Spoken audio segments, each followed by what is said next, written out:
Hello and welcome to Em Up Wrestling. This is the AEW, the last AEW of April for 2020, the last 420 AEW. 2020. I wish it was 2021 already. Let's get it over with, man. Yeah, man, I can't believe it's been 2 months since Revolution. I just remember being super excited being there live, seeing Moxley there win the belt. There was so much energy. The crowd was roaring. We were planning on going to Milwaukee. We were planning on doing all these other wrestling events. It was like we had a whole weekend of we had our panel that we were gonna do, and then like the first day we were like we met wrestlers after wrestler after wrestler, and the same next day, and it was just like it was just nonstop like happy moments. Yeah, we were supposed to go meet Sammy Guevara and Vicky Guerrero in Indianapolis. Yep. Yeah. All that got derailed, and here we are on another crowdless AEW Dynamite. And it's bad because I'm already used to it.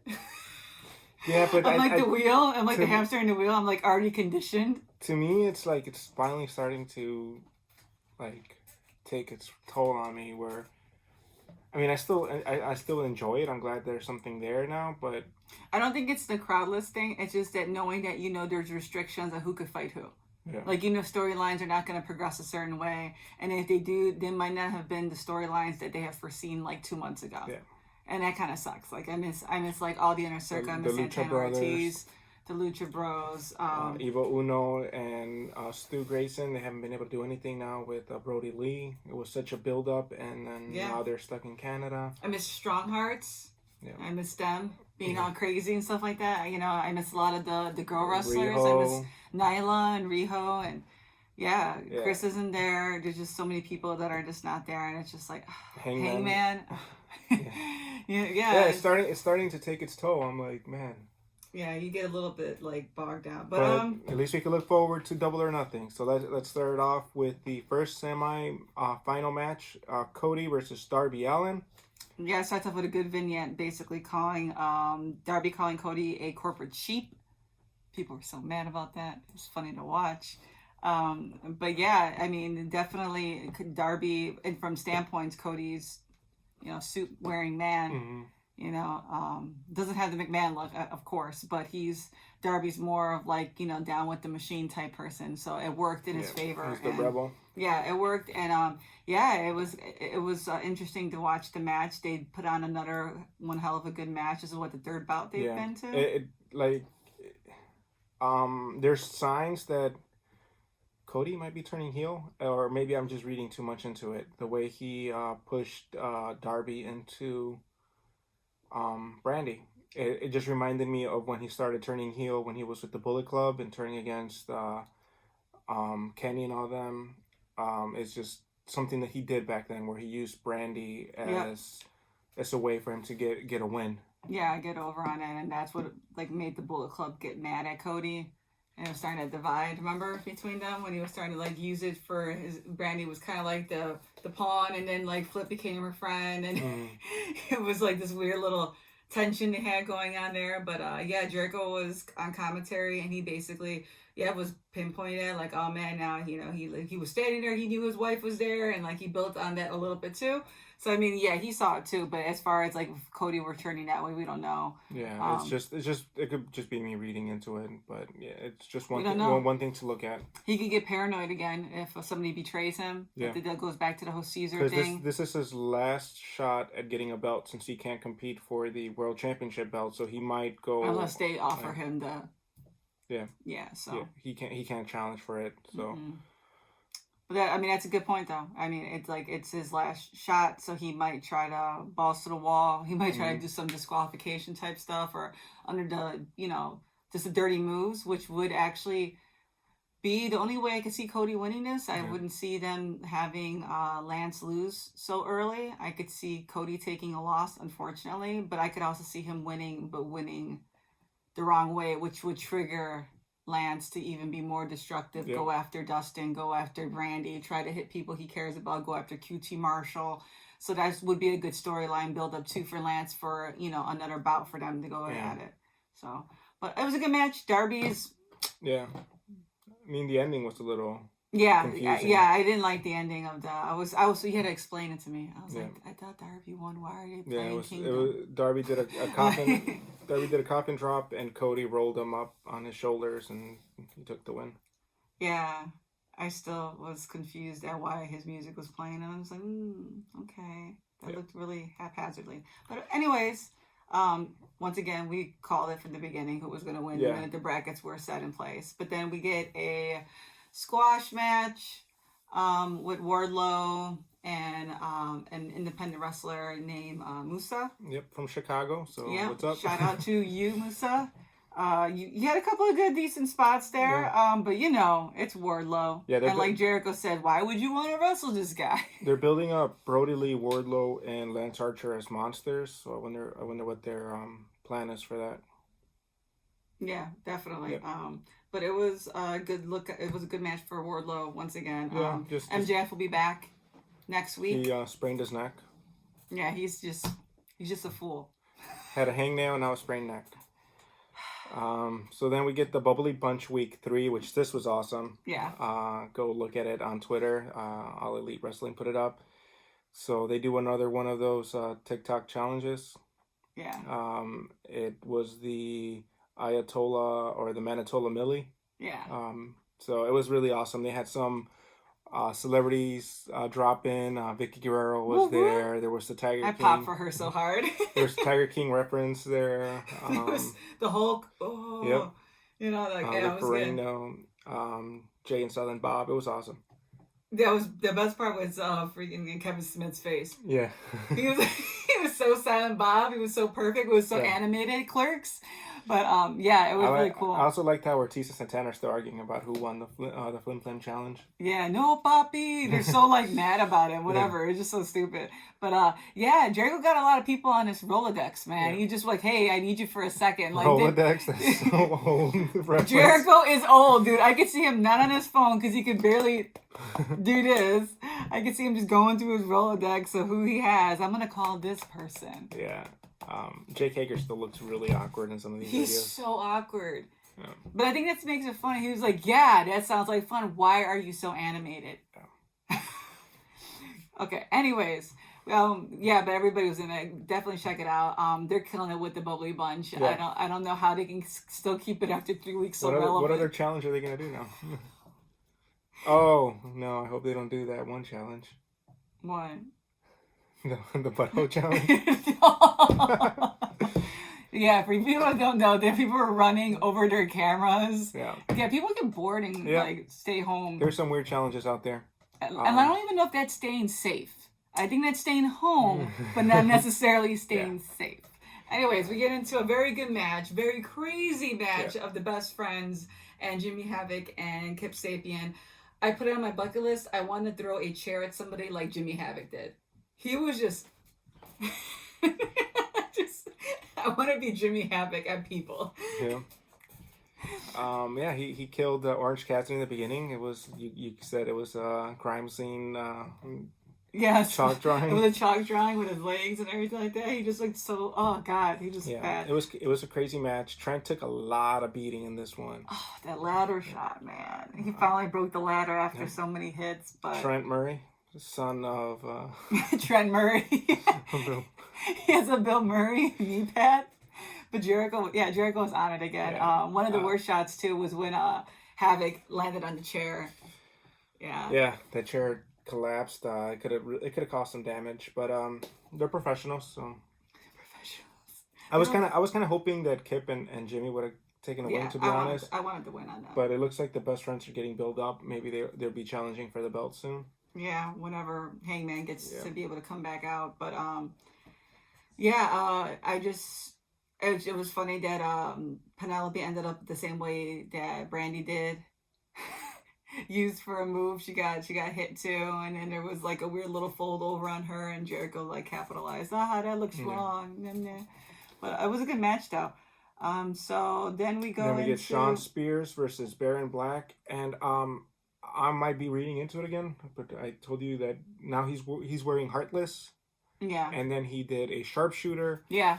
Which was weird because everybody, like, the setup to it, too. Like, they were like, oh, my God, what is he going for? And then he kind of has this blank stare. So we have Lance Archer in AEW, and I'm thinking that Davey Boy Smith Jr. is not too far off. Yeah. And he is he has lineage with the Hart family. His mother is a Hart. I can't think of her first name right now. But his father's the legendary British Bulldog, Davey Boy Smith. So it'll be great to have him in AEW, and then have Sean Spears kind of bring the Heartless Foundation, which would be really cool. Yeah, I really liked it because when he tapped out, he had that dead look. Yeah, like the dead eyes. And he's been looking for a partner for a while, so this could have been a setup for a while. But that was a total swerve in his character, man, because he was like acting so stupid, and then he came in and he was like the chairman again. Yeah. And I like that. Yeah. I like both. I like Sean Spears. So I really want the best for him. It'll be awesome. You get Tully, you get a lot of Legends kids in there. Like that'd be really cool. Like Davey Boy Smith, and then Tessa Blanchard's contract is up. Yeah, that'd be really cool, man. She'll elevate the roster for sure. Maybe we'll have a Heartless Foundation or something. I'm just sad that we didn't get to see a women's match today. So yeah. So we did have a good vignette from the doctor though. Yeah, Britt Baker's crazy. Talking about how to be a role model. Pretty much, don't wear glasses if you're not smart. If you're fat, tuck in your belly. Photoshop it off. Yeah, she showed a little bit of Photoshop skills there. I mean, I don't know if she did or not, but then she said if you have a snaggletooth, don't smile. Pretty much just destroying Tony Schiavone again. Yeah, and then there's another vignette on AEW's, I think it's Ali, just regular Facebook or Twitter, where she was basically just being horrible to the makeup artist. She was all like, yeah, when she does these role model segments, she's like, can I speak to you? Can I speak to you really quick? Can I speak to you? Yeah, so then they took her aside and then put her into employees only, but you could still hear her. So, but like, I like Britt. I think Britt's like, this is what she needs to be doing. It's really good for her. It's building her character. Yeah, it's crazy to say that everything going on right now actually helped her find who she was and like work on her promos. But yeah, it was really good. We got a quick match with Brody Lee after this and Marco Stunt. Marco, once again, everybody likes Marco, but he had to go against Lance, and then he had to go against Brody. I'm surprised he hasn't gone against Wardlow. They're probably going to put him against Wardlow soon. But, now that I said it. Yeah. But yeah, I was really hoping that he would get the mic, like you said, Brody, and kind of cut a promo or something like that. About like how you need bigger guys in wrestling, little guys that don't make it. That would have really fit his character. But yeah, he just looked good, Brody. Yeah. And Marco had a couple of moments. Yeah, he did. But it was a squash match, and Brody Lee was getting angry at Marco not going down. There was also a Scorpio Sky vignette where he talks about his involvement with SCU, which was really good. SCU. And then if anybody from AEW are being the elitists out there, can we get another public Swole announcement? Yeah, please. Like, can you do it from home, Swole? Yeah, I mean, we need an announcement for washing your hands, covering your cough. You know, like I need you to put people on blast again. Because we need Swole on our TV. I do miss Swole. Yeah. I forgot about her. So PSA would be awesome. Then we finally get into the last match, which was Lance Archer and Dustin. And I mean, I called it. Dustin was gonna bleed. Yep. But yeah, it was a good match. There was a couple of fumbles. I think the match went on a little too long. Yeah. But it was good though. I mean, for the moments where there was action, both of them were amazing. Like I could see why people were excited to have Lance Archer in AEW. He's a big dude that could do things that you wouldn't expect big dudes to do. Yeah.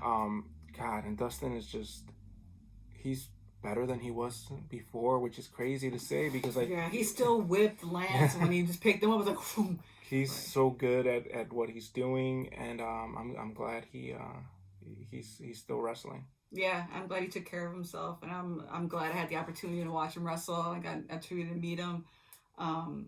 Yeah, because he was one of my favorites, like one of my all-time favorites growing up. So I was really happy when he decided to come back. And when I still remember the first night we saw him, like, wrestle. And I'm like, holy shit. I'm like, why are you so good still? Like, holy hell, you know? Yeah. Compared to a lot of other wrestlers around his age, you know, he's very fortunate that he didn't have to do a lot of the stupid things that they did to wreck their bodies. And he's taking care of himself. There was only one spot where you can noticeably see where he kind of like wasn't on his feet right when he tried leaping over Lance, but it's a small thing. I mean, it's you can't be perfect. There's not a video game, and even video games have glitches. I mean, look at 2K. 2K. So yeah, no, it was a good match. It's a good storytelling. Cody was there with the towel. The ending when you said it. Yeah, when he dragged them, the look that Dustin gives Cody was that was good. It was a good brother moment there before like he grabbed the towel and he got dragged with the towel. He's looking back at Cody and Cody's like looking at him and he just turns his head and just he knows what's gonna happen. But yeah, damn, they learn from the best because they know how to sell some stories. Those two. But yeah, it was Lance took the win. He stood over while they went to go help Dustin, and he just stared at Cody. So it's on for Double or Nothing. And I think Cody needs. I don't know. Like I know you don't really know how to feel about it, but I just don't know where it's going because Cody can't lose another pay-per-view though, because he's gonna end up being the Bray Wyatt of pay-per-views. I just don't know where it's going with no crowds, and that's probably where I'm at right now. Like maybe in a few weeks I'll change my my views, but it almost feels like because of the roster they have right now, it makes more sense for Lance to have it. Mm-hmm. But if they were to already look like we're gonna start opening up and doing things and things are gonna change, I can see Cody defending it against people from the inner circle or things like that. But like right now, it's like I don't know. Yeah. It would be better on Lance because, I mean, Lance can go against Brody. He can go against Wardlow.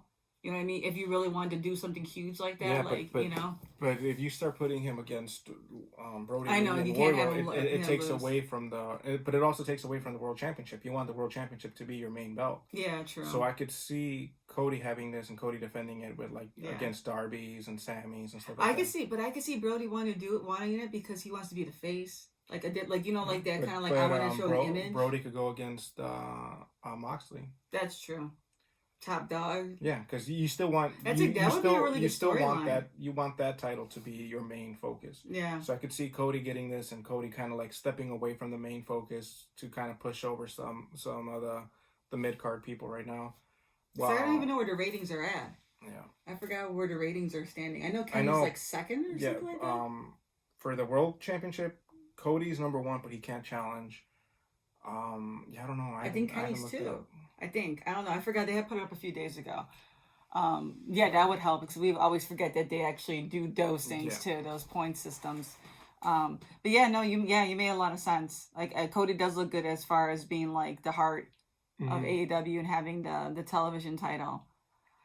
But what extent will he go to get that belt? Yeah, that's what we'll have to see. If he turned heel and did something dirty to get it, I would totally appreciate that. Have the elite go like, dude, like what the that's hell? That's not how we do business here. Like, because the Bucks and Hangman and Kenny, they got a little dirty when they fought, but they said they were. Yeah. Like that was the match, but actually going to deed and actually trying to hurt somebody and trying to do it. I mean, it would be entertaining to see Cody to do that. I mean, that would bring a different dimension to his character. Cody was a good heel too. Oh yeah, definitely. I think that's my favorite Cody. Yeah. And then an update on the Bucks. Nick is at 15% health according to his doctor, and Matt said his back by 2 years. Yep. So he has two more years. He has to continue to sell his lower back for at least 2 more years. We're gonna see him holding it in there with his Wolverine chops. Yeah. For another 2 years. FTR was in the clouds, so yeah, FTR was the pie in the sky. So I wonder if that's going to be a Double or Nothing match. We'll see. Yeah, but next week we have Matt Hardy finally in a street fight with the Six Gods. I think it's going to be at the compound, right? At the Hardy compound. I think so. Yeah. So it's going to be Kenny Omega with Matt Hardy, which is going to be another good match. It's going to be that's going to be something we're going to be talking about. And Jericho and Sammy. Yeah, next week should be good. That is definitely one to see. I don't know if they announced anything else. I think they did. They announced a couple of matches, but I can't think of them right now. MJF is back in action, they said. That was one other thing. But we will see you guys next week. Take care. And wash those hands and stay safe. All right. Bye.